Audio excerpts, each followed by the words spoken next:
Not to be confused with a 1984 comedy starring Bill Murray and the Sci-Fi Network series starring a couple plumbers and a cute brunette. Wait, she's not on the show anymore? Then why am I watching? It's Ghosthunter, singular, for the PlayStation 2. Pfft, no Chris Williams, no Ghost Hunters! Lazarus? Hey, you okay? Of course. Yeah, just wish I knew what happened. Okay, so you left me and then went down to the basement. Don't move. What are you doing? I said don't move. Now, this probably won't surprise you, but I was a GameCube guy, so I didn't have a PS2. And I didn't really keep up with all 12 million of its games. There were almost too many PS2 games. How'd you guys even manage that?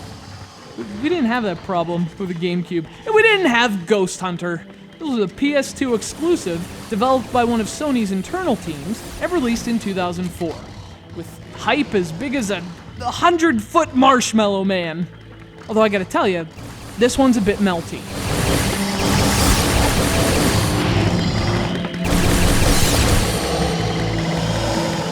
Speaking of Ghostbusters, that's basically the entire premise of Ghosthunter. He plays a newbie cop named Lazarus. He's investigating this abandoned building when he stumbles across a strange room with a strange thing. And of course, he turns the thing on.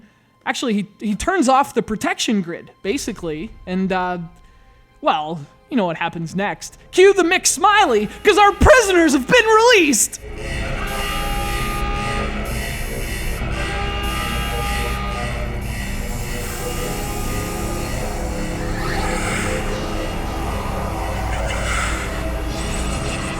So, Lazarus sets out to capture ghosts with an energy gun and a trap. And I'm not even kidding. Although, to be fair, they are a bit different. Lazarus has an actual gun, not a beam. And his trap is a so-called grenade. But all it really is a Ghostbusters trap turned into a boomerang. You throw it, it sticks on the ghosts, and if you can drain enough of their energy, the grenade sucks them up and it flies back to you. And that's awesome.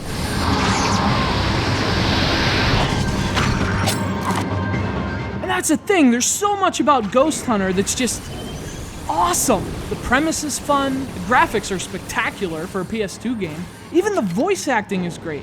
Lazarus is actually voiced by Rob Paulsen, who you might remember as Pinky from the Animaniacs, and more noticeably, Raphael from the original Ninja Turtles cartoon.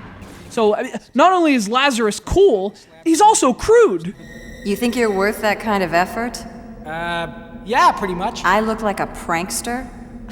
Go to work. 30. Okay, 30 it is, partner. I look like a prankster. First time I get stuck with one of Charlie's Angels. Jane Bond. Great.